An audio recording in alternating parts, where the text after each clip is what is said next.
Well, hey there, this is Cindy, and thanks so much for joining us today. I'm glad you're here, and I can't wait for you to hear today's episode. Before we dive in, though, I wanted to share with you some ways that we can work together if you're looking to uplevel your negotiation skills. I've got everything from online to group to VIP and signature mastermind experiences available to help you so you can better leverage your innate power to get more of what you want and deserve in life. If that sounds interesting, just check us out at artoffemininenegotiation.com. And now, the reason that you're here on to today's program, I am so happy to introduce you to Debbie Peterson today. We're going to be talking about high-stakes negotiations against corruption, how you can make a difference, and more. So welcome, Debbie. It's so great to have you here. Oh, thank you, Cindy. I'm really looking forward to talking with you today. You've got such an interesting background. And for those who don't know Debbie, she's the former mayor of Grover Beach, California. She's a 3-time best-selling author, a keynote speaker, a podcaster, small business award winner with good reason, a coach and consultant. So we're going to have loads of valuable information for you today. Go grab a pen and paper. So why don't we start, Debbie? Let's talk about the elephant in the room. Obviously, everyone's going to want to hear about your uncovering and pursuing massive corruption in your hometown in California. So I'd love if you could just share a bit about that experience and what you learned and its impact. Sure.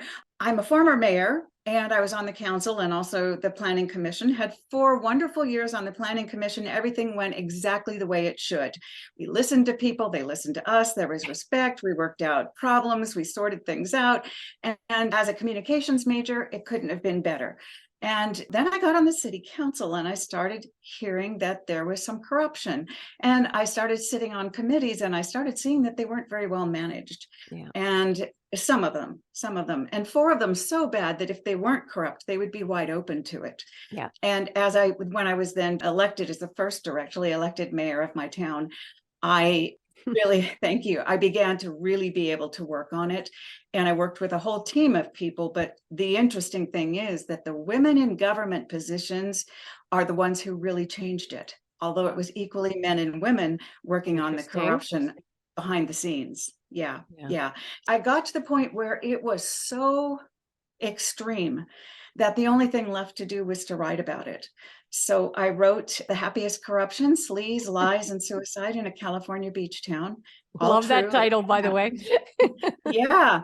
Well, I decided I would tell it like it is. And that by so doing, people could figure out that maybe they didn't want their towns to be the next happiest corruption, and that I might be able to go on to equip them to make sure that they're not.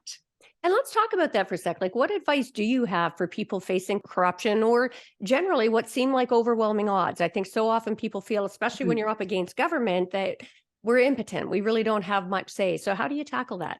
And you're right on all of that. And I think the most important thing is for people to realize that it is a marathon. It is not a sprint. Okay. It doesn't happen quickly. It doesn't happen easily. If you're playing fair with people who are not, believe me, they will fight dirty. They will fight really dirty. And you have to be prepared for that. And it takes numbers. And so it is not easy, and it can be done. Even in my situation where ultimately I was beat for part of it, we did manage to make a lot of differences. We managed to change things, smaller things. We didn't win the war, but we won a lot of battles, and that's made it better for the community. Yeah, that's awesome. And like you say, for those things, it's a marathon. So winning those battles set things up for change, which is so valuable. And you mentioned about playing with people who are playing dirty. And I'd love if you could talk about, I think it's one thing that causes people to just kind of throw up their hands and back away. So do you have any advice for, sort of negotiation strategies when you're dealing with somebody who's playing dirty? Well, so that people feel better, that's a situation that everybody's in. The FBI is in, the police are in, the bad guys are out there, they're doing it, and they are a step ahead of us, if not 10 steps. And that's what makes the battle difficult, because then the importance of evidence and of proof is on us to prove that they're doing it. The good news is that our governments are meant to be transparent, and we can make sure that they are. And when they are, we have access to all the books, all the paperwork. And so a lot of times, if you have any expertise in anything like that, or if you just have a good sense of, if you can understand a smell test when you smell it, if they don't pass that, a lot of times you can find some of that evidence even right there in front of you. And even more interesting is very often they will tell you exactly what they're doing. Yeah. but they'll couch it in terms that you don't really understand. And that way, of Wow. course, they cover themselves because, well, the board approved it. Yeah. So it sounded So like pay attention. preparation is important too. So I'd love, like, what role did you find that sort of preparing has to play, especially when you're dealing with sort of the big boys, if you will, and or people who aren't playing so fair? Well, the first thing to do is just to show up, go to meetings so Yeah. that you have the context and you know what's going on, and read the agendas. And so I wouldn't say immediately jump in if you suspect corruption. I would say research it and make sure you're right. Because a lot of times things look like they might not be quite right. And then when you research, you find out there's really Sure. nothing there. Yeah. And so make sure you're accurate and listen to what other people say. Listen to the whistleblowers. Trust your gut. It is usually right. But showing up and paying attention are the two single most important things. Well, see, let's make a third one. That is also talking with other people, Yeah. because other people may already have observed it and they may already have information that they can share with you.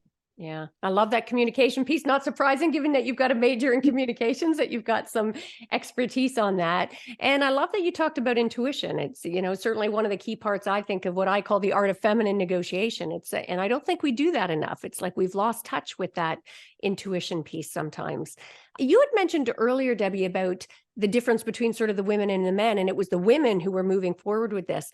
I'd love if you have any insights or advice for women negotiating on the political scene generally, not just necessarily about dealing with corruption, but what differences did you see, or any advice you have for women who are in that sort of political fray? Well, on a grand scale, worldwide, the United Nations has been doing what they call the happiness studies. And they have found what I found, and I didn't find what they had until I saw it myself. And I thought, Mm. am I alone in this? Am I the only one who's had this experience of women CEOs on boards really being the ones who took them to task and turned Yeah. them around and Yeah. brought the men on board? Or is there something here? Well, I knew on boards that it made a difference Yeah. to the financial integrity of companies, not just integrity in terms of honesty, but integrity in terms of being financially Yeah. sound. But I didn't realize that it was happening in politics as well. And worldwide, there are a couple of studies. One was of Nigerian councils, and on the councils in Nigeria where there were women, more women, the water was better in those Yes. communities. Yeah. And in Norway, even though they've got about 45% representation of women in their parliament, on the local councils where there were more women, where there was a majority of women, they had much better childcare. Yeah. And so I would say that women really get things done when it's things they care about, Yeah. and they don't pay much attention to roadblocks, maybe because we've been up against them all along. We've That's figured that such a one good point. out.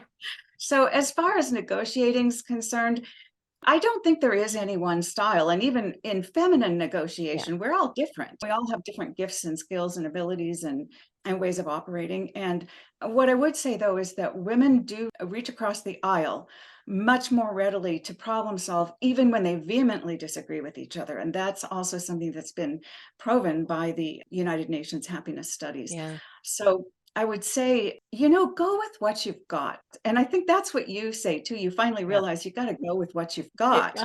Yeah. not try to go with what you think you should do or what someone Absolutely. else is doing. And there will be times when what you've got isn't what works, Yeah. because we Yes. probably learned some really bad patterns too.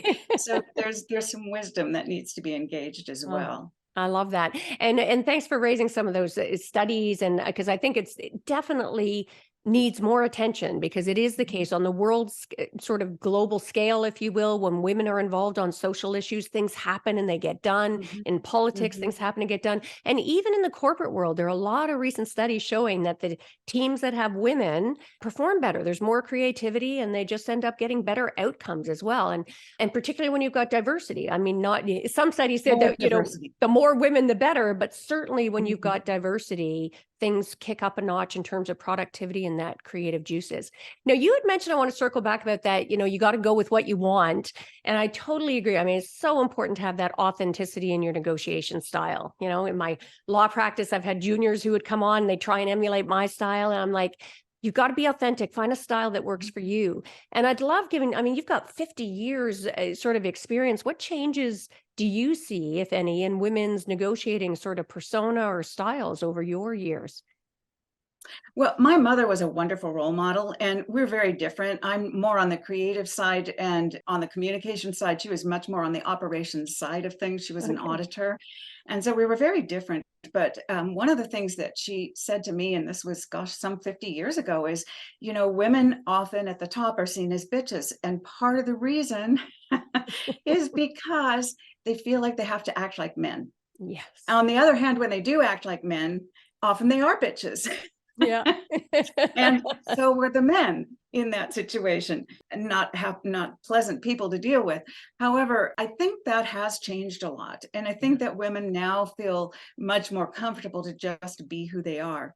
On the other side of that, one of the things that I'm observing, and I haven't said this before, but I've decided to start saying it because I think it's really relevant, because it's bugging me. Yeah. I'm seeing that. And part of this, I have to give some background, is that I spent 20 years in Great Britain and developed a business there and worked with some of the top business people and top people in the country. And of course, the British are much more formal than we Yeah. are here in the United States, particularly where I am in California. Yeah. However, the thing I came away with, and probably have always had anyway, but it was reinforced, is how important it is to be professional. And so I've been watching, because soon I'm going to be doing some screenplays of my book and Oh, working on exciting. getting it on the screen one way or the other. And one of the things that I've noticed is in a lot of even the films, the recent films or Netflix series about women, is that either they are prepared, they are either bitches, and they are, and some of them are monsters, but there are no feminine heroes. I'm not seeing Yes. heroes on the screen, Oh, heroines on the screen, and that troubles me. And yes, there are heroines in history, and we can think of them, but they're far more men, far more heroes. yeah. And let's be fair, it probably is equal. There are Yeah. probably equally as many women as Yeah. heroes as there are men, but we don't get the press. Yeah. And so going back to what I was originally saying is bugging me, is that women are not being professional. And so Yeah. I've just finished watching the one about Monica Lewinsky, the American crime Yeah. I story. haven't seen that yet. Okay. And she cries all the time. Yeah. And I'm thinking, well, hold on a minute. I have never cried in public Yeah. in a professional scenario. I cry in Yeah. church all the time, Yeah. but that's where I cry. Yeah. And that's okay, I think. Yeah. But and then they don't dress professionally, and they maybe even go almost too much to the weaker side of the feminine. Yeah. And I, by weak, I actually mean weak. I don't mean, soft. I mean Yeah. weak. Yeah. And that's bothering me, because I think we've almost slid too much the other way. And I think it's really important still for women to behave professionally. Yeah. You guys, So so there's much there to one thing. unpack. Oh my gosh. Yeah, I yeah. mean, you've opened a whole Pandora's box here. I think this is fabulous. I didn't warn you about that one. No, I Yes. love this. I think it's fabulous on many, many levels. And one thing I want to sort of dig deeper on, when you talk about the entertainment industry and those no female models, it's interesting. We have sort of parallel, but slightly different, because I have really been getting very intentional about noticing that. I mean, as you know, my whole art of feminine negotiation thing, one of the things that kickstarted is I believe that for too long we've defined success based on a very masculine model. And that goes back to what you're saying about women either shying away or coming with that totally overcompensating aggressive energy. And yet the interesting thing I've noticed, and I believe the world's tilting out of balance, but it's kind of no wonder when you look at our entertainment. Like, I think of the shows I saw growing up where, the kind of the good guy always won and your word was your bond. And now, if you look at the vast majority of top TV shows, it is like masculine toxicity run amok. Like, we are actually Yes. rooting for the bad guys, male and female characters. I mean, there Mhm. aren't very many redeeming characters. We are hoping that the bad guys don't get caught by the FBI or the DEA or the whatever. I'm like, what happened here? Like, we're It's getting twisted. co-opted. It is totally Yeah, it's twisted, very twisted. dangerous.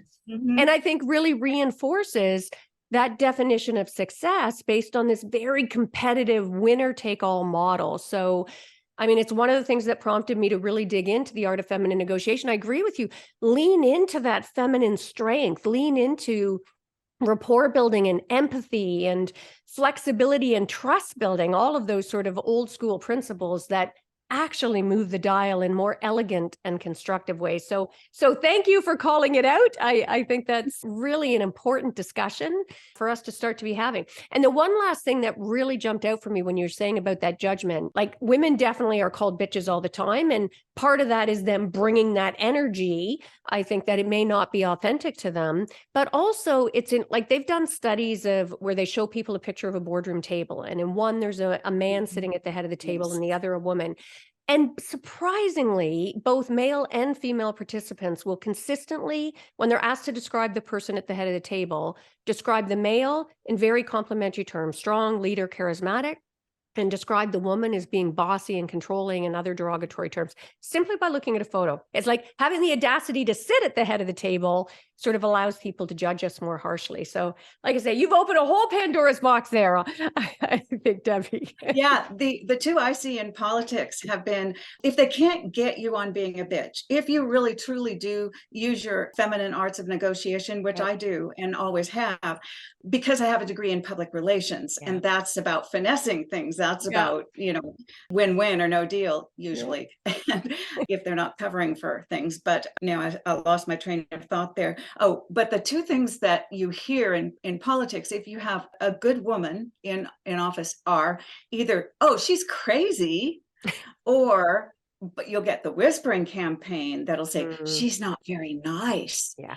And people won't vote for you because someone says she's not very nice, which, could be entirely untrue and completely unfounded, and they've never even checked it out. But the third one is, oh, she's sleeping with so-and-so. Yes. So, and I got that so often that I started joking about it. I started saying to the press and media, well, I need to check the headlines today to find out who I'm sleeping with, because otherwise I might not know. I love it. And not just politics. I mean, professionally, as you say that, I just had a zing from my past. And, as a young lawyer, I was having great success breaking into industries that were typically very masculine dominated. And immediately the rumor started that I had to be sleeping with them, because of course it couldn't be skill, right? I mean, it could, and even like you spoke about the niceness, men aren't judged on that category. It's not like, oh, he's not nice, we're not going to vote for him. They're like two absolutely different standards in terms of that. And the sleeping thing, it's worse when you're cute, when you're good looking, when you're attractive. And I remember one of my male mentors actually confronted another female who was spreading that rumor. And he said, why are you lying about us? Yeah. And she said, well, and she was this type, well, she was doing the very thing that I just can't stand. And men can't stand it either. I got more complaints about it from men than women. But she was like, well, I just figured because she's pretty, you were sleeping with her. Like, please. Well, and thanks for that, Debbie, because I think it's one of the things. I actually just spoke at an event yesterday, sort of celebrating International Women's Month. And one of the things I spoke to was exactly that point, that recognizing that we love to point the fingers about the bias of men against women, but we don't talk enough about the biases of women against other women, and those unconscious gender biases we even carry ourselves. Now, I'd love to circle back. What do you describe as your negotiating style? There are two things that I picked up when I was on the board of a real estate company that I was involved with. I'm a real estate broker, and they were win-win or no deal. And there was also together everyone achieves more, team. And I'm forgetting the other one, but it will come up. But the reason I forgot is because I was thinking of something else. And when I first started in real estate, I was very heavy, much heavier than I am now. And I remember saying this horrible self-talk, who's going to ever want to do business with a big fat woman? And I really was worried about it. And so I thought, well, what is it how do I make people feel good? It's not about me, it's about them. So what can I do that makes them feel good? And that's what I focused on. And not by way of sweetening them up, but just by genuinely caring about them and helping them to have what was a good transaction. And within a year, I was, I think, the second or third top person in the regional company. That's amazing. And the other thing I was really worried about is we would get training courses where you would be trained, and not in my company, but at a higher level. You go to conferences and you would hear, oh, here's how you decimate the competition. Here's how you take out the other guy, what you say about him, what you imply about them. And I did not feel comfortable with that. Yeah. And I just decided, you know what, I'm gonna do this the way I think I should do it, the way I feel good about it. I'm gonna be a nice guy because I'm more comfortable being a nice guy. Yeah. Doesn't mean that if you cross me, I won't win. I Oh, will always win. You will yeah. be very sorry you crossed me. However, I will be really nice, fair, honest, and kind until you mess with me. Oh, I love your answers are so layered. It's like we're just unpacking the onion here, because I love, again, so valuable, that distinction between assertive and aggressive. Because when I talk about the art of feminine negotiation, everybody always assumes, oh, you're going to get walked all over. And it's like, no, assertive is the first A in my R-Fit model, but you can be assertive without being aggressive. No one is going to call me a pushover, and much like you were just saying. No. So beautiful. Well, and I just decided I was going to do that because it worked better for me. And it was a good experiment because it did work. As I said, I was I think number 2 or 3 in the office within a year in the regional offices. And I realized you don't have to be a bitch. You can be a decent, honest human being. And that also means you don't have to be, well, you should not be a walkover. It's not healthy. It's not healthy for you. It's coming from that place of integrity, right? And as you said earlier, like in both senses of the word, like being honest and upright and trustworthy, and also having that internal integrity where you're not doing things that are inconsistent with your values. And you so beautifully illustrated that competitive versus collaborative approach. And here you've got all of your peers telling you, oh, rip them apart, say this about the very competitive driven model. And you jumped right up the charts, taking that more collaborative approach. And one thing I want to circle back on when you talked about that self-image piece for our listeners there, again, I think it's so important that we remember to be seeking our validation internally, not externally. It's such a, when you can come from that place of confidence where you seek your validation and you get it internally, not based on what you're worried other people will think about you, it's a powerful place from which to show up. And Debbie, I love that you really talked about that releasing of ego, right? That how can I make this about them? I think that is one of the single best pieces of advice to get better outcomes in a negotiation. As soon as you find you're making it about you, stop, drop, and roll, and, get curious and turn your focus to, how can I understand and better meet the needs of the other party? It's such great advice you've given us. Now, you've mentioned real estate. You are so multi-talented. I know you've got this diverse and successful background as an entrepreneur, everything from bakeries and cafes to real estate and trucking companies. I'd love if you could share some of your secrets about the key to success in negotiating such successful businesses, in addition, obviously, to your career in politics. Well, when I first started out in business, I started my first company in Scotland, and I went to the Glasgow Business School and did a course in entrepreneurship. And we do all still understand that you have to work with men certain ways, sometimes, especially in Scotland 30 years ago. And so what I said to the leaders of the course was, if you are a young foreign woman starting a business in this country, what would you do to make sure that you succeeded and made up for all the things that you don't have yet because of those things? And their response, so I didn't, I asked it in a very kind of roundabout way, but it got me the answers I needed. And the answer was, we would look at the best companies in the world and figure out who they put on their boards. And then we would put together a board that would make up for the areas that you don't have, that would provide those areas for you. And that's what I did. And as you said earlier, it's a diverse board. And the most important diversity or the most important part of diversity on a board or anywhere else is not that you're different colors, different languages, different nationalities, different genders. It's that and I listened to your TED Talk and I thought, oh my gosh, I'm hoping to give one almost the same. Oh, fantastic. But the same principles. The important thing is that we give one another a voice, and that we then can listen to that voice without considering them the enemy just because they're different. And when you have that on a board, you have much better outcomes for your organization, or when you have that anywhere. Because as you said earlier, when you listen to people and what they want, you then can find ways that both parties get what they need. It's a win-win. And so, but you have to give them their voice. Yeah. So I I love it. think, yeah, so that's really how I did it. But Yeah. I also always knew who to align myself with. And I would go into a situation and think, how can I make this better for these people? What is it that they need from this? What is So it that they powerful. want from this? And I would go for that. Yeah. So, so powerful. I mean, incredible how you do. And I just want for our listeners to put a pin. If you notice when Debbie talks about win-win, she's not talking about it in the sense that I think a lot of people sort of mistake the word, which is like just split the baby. So everybody walks it. You're talking, Debbie is talking about find when you truly listen, it opens space for more creative options, better than what either of you thought coming into the negotiation potentially. Like it is a true win because you're coming up with more creative outside the box solutions that you wouldn't have gotten to otherwise.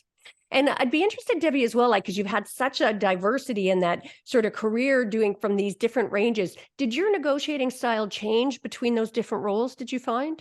It didn't, because it is basically who I am. It's based on my training, my experience, and many, many years of doing it. However, what I would say is, and I mentioned it a little bit earlier, is you may not only have one style of negotiating. Yes. There are going to be times Yeah. if you're dealing with someone who's corrupt, sometimes you have to mirror their style. Yeah. So you don't necessarily just be Susie Sweetness or, Yeah. all the time. You don't have to be Pollyanna all the time. Yeah. If someone else is rough and abrupt, you can mirror that. And usually it works better when you do. Having said that, in politics, especially because we were bringing cannabis into legal status Yeah. in California, and there were many who were corrupt and remain corrupt who Got it. were coming in, would ask to see me. And I would treat them with exactly the same respect and consideration that I treated everyone with, because they Yeah. were constituents, they were people interested, and they had a right to be heard as well. And it's interesting because they love me. The Yeah. crooked ones, most of the crooked ones, except for the ones who went to jail, but even the ones who were a little bit dodgy actually really appreciated the fact that they could trust me, that I was honest, that I was going to Yeah. protect their rights also. Yeah. And not their right to be corrupt, but Yeah. their right Yeah. to representation. And so sometimes even when people aren't on the up and up, being honest works better. Well, I think it always works better. Yeah. But there are times when you will mirror the aggression. Yeah. And there are times when you have to, almost to protect yourself or your client. Mhm. So I'm not always, you can't have a win-win negotiation with someone who's negotiating win-lose. Yeah. And so then you may have to change your style. Yeah. And sometimes that can be just calling them to their highest version of themselves. But I mean, sometimes you're just dealing with somebody where that's not on the table. But one thing I want to circle back, it's interesting to me because you sort of covered the spectrum in your various sort of careers of expected gender norms, if you will, in businesses. So did you see any differences in how you were treated in negotiations or generally in terms of how you had to show up to succeed in, say, cafes versus the trucking industry, for example? The odd thing is, no, I didn't. And I think part Interesting. of it is because I've just ignored it. Okay, I I've love just that. done what I want to do. Yeah. And if it's there, I figure out who they are and I disarm them. Yeah. So it's how do you disarm? And that's where you start talking about different negotiating styles. The question is, how do you disarm someone who's armed? Yes. Yeah. And so I used to give a speech when I was young in Great Britain. I used to give a speech about there's no such thing as a roadblock. You can go over it, under it, around it. And I think that's really what it comes down to. I just ignored it. Yeah. Well, and I love that. And I think that's because it's, as our listeners can probably gather by now, our viewers, I mean, it sounds, Debbie, like you come from such a profound place of knowing who you are, knowing what your authentic style is, showing up from a place of always being candid, build that integrity, build trust with people, treat people with the dignity and respect that everyone deserves to be treated with. And then you can open up, surrender ego and open up the space for better outcomes. And that reputation is so important. Now, tell us a bit about your role as a whistleblower. What kind of negotiation style did you use there? Where did that come into play? That had to be a tricky Well, balance. that is one that's really important for people who want to, and I think everyone should, if they can, who want to be involved in local government or who want to be involved in government at all. And that is that in order to get the attention of your city council or your Congress member or whatever, for the most part, they're looking, it's a numbers game. So there need to be a lot of you. It's a facts game. You need to have those facts laid out, black and white, indisputable. And so sometimes that negotiating style is to shame them into doing the right thing, or to frighten them into doing the right thing. And you do that by having all the information, standing firm with it, and not shutting up, and keeping going. You keep saying it and saying it and saying it and saying it in every way possible. And often you will win that victory for transparency, or victory for integrity, or true representation, or for solving a problem that's the elephant in the room. So in that case, it is a different negotiating style. Now, I never advocate for people being rude, for people being obscene, or, for people putting other people down. That's not constructive. However, I always advocate for telling the truth. And if the truth is that someone is corrupt, then you must say that. You must say that. And I mean, you started that by talking about, for people who are interested in going into government, giving tips. I know you've got an Integrity 101 series, which I love. Tell us about what's included in that series, and, I mean, what prompted you to do it. I assume it was your experience, obviously, as a mayor, but tell us a little bit about your Integrity 101 series. Well, that came out of being my last ditch effort, because after about 15 years, I came up against powers that were so rich, so wealthy, so well ingrained that I couldn't do anything else about it. So I decided to write it. So that I wrote The Happiest Corruption. And I followed that up with an online course called Double Dice Adventures in Local Government, so that people in about 4 hours can learn what it took me about 6 years to learn, about how it works, how to do it effectively and efficiently, save time, get in there and make it happen. And also, I've just written one called City Council 101, Insider's Guide for New Council Members.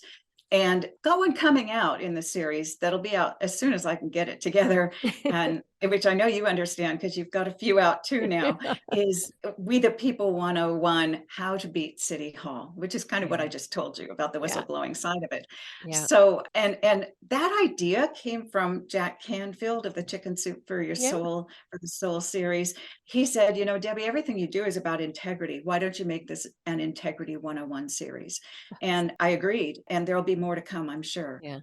Well, and kudos to you. I love that you do that for so many reasons, not the least of which is, if there was ever a time in our history, certainly in my lifetime and yours, that we needed people with integrity to step up into governance, now is it. And I think for most people, it just seems too impossible. So the fact that you're giving a roadmap to people who actually care, I think is just a gorgeous thing. And that reminds me of that mindset piece, when people are like, oh, I just couldn't. I often say our first and most important negotiation is with ourselves, negotiating our mindset. I mean, you've had so much success in such a wide variety of areas. What tips do you have for our listeners on how to negotiate that mindset, their inner mindset, to help them step into the fullness of their power? What I do for myself, or to myself, is I look at people who I want to be like, and I pretend I'm them. And it's as simple as, if I have to clean the house today and I don't want to clean the house today, I decide I'm going to be my cleaner today, and I become my cleaner. And that's who I am. I just go through the house, I'm my cleaner, and it's kind of a fun little exercise. And I do a much better job. Well, I make sure I'm the good cleaner. I do a much better job, and I kind of enjoy it. And then I'm thinking about someone else who probably matters to me. So often I will just step into someone else's shoes. And I think affirmations are really important too. And I was so fortunate, because I had parents, both my father and my mother, who told me I could do anything in the world I wanted to do. And I had the good fortune of believing them. And so I think for those of us who work with other people and who have children or nephews and nieces, I think that making sure that we give them a sense of their value. So when I helped out at my son's school, we had a high population of immigrant farm kids who didn't speak English. And I remember one of them, their last name was Robles, and Robles means oak tree. And so I would say to him, oh, you're so fortunate, because Robles means the strongest, most powerful tree that might take time to grow, but it's going to be the biggest, best, strongest tree out there. And so I think we can equip one another that way. And you've done it in the interview. You've really encouraged, empowered, and we have the power to do that just by how we speak. Oh, I love that answer. Your answers are so beautiful because you took that mindset, not only about how we can get our own mindset, but how we can help support other people have better mindsets. I think that's such a gorgeous perspective. And I can't believe how fast our time is going here. We're going to have to do a follow-up for sure. I think it's just the depth that you bring to the conversation is incredible. But I'd love if you could touch on what role emotion plays in negotiations in your view. I think you have to completely set it aside, your own. You have to pay attention to the emotions of the other people involved. But for me, and it is something that I'm just fortunate to have, I usually can see both sides very clearly. Nice. And of course, I will have my own emotions, but in many cases, they get in the way. If I'm negotiating for real estate clients and people go a little crazy, when they're often, not everyone, many people will, not their best selves, not even their true selves, when they're at the height of negotiations. And that's when they blow up because people go crazy. And I noticed it in business as well. And so you've got to have someone in there who is impartial. And if that someone is me, I cannot let their emotions own me or control me. I have to really step aside. It's hard to do when you care about people. Yeah. And two things you said there that I think are worth sort of just amplifying. And one is that ability to see both sides. And again, I think that is a game changer when you're able, and not only able, but when you actively seek to find out, understand, get curious. And I think it goes back to what you said too, when people get really emotional and go crazy, when there's that personal element to it, we so often just jump back or, react in kind. And I love the way you approach it. I often call that leaning into the messiness, like let somebody else have their meltdown. And then get curious and ask, okay, this seems really important to you, or this seems to really customer. Tell me a bit about that so that you can bring that impartiality to be able to use that emotion to get those better outcomes. I think that was gorgeous. And I normally love to end, Debbie, by asking, what's one of the greatest mindset shifts that you've ever had in your life? Doesn't have to be about negotiation. It can be any kind of aha moment that shifted how you think or show up. I think it's about diversity. Most recent one was listening to someone talk about how when we use the word exotic, it others us. And I never thought of it that way because my grandmother looked African American and I thought of her as exotic and beautiful. It's true though, she was other. And I realized that we do that with a lot of diversity. And even the search for diversity is all about othering rather than about community.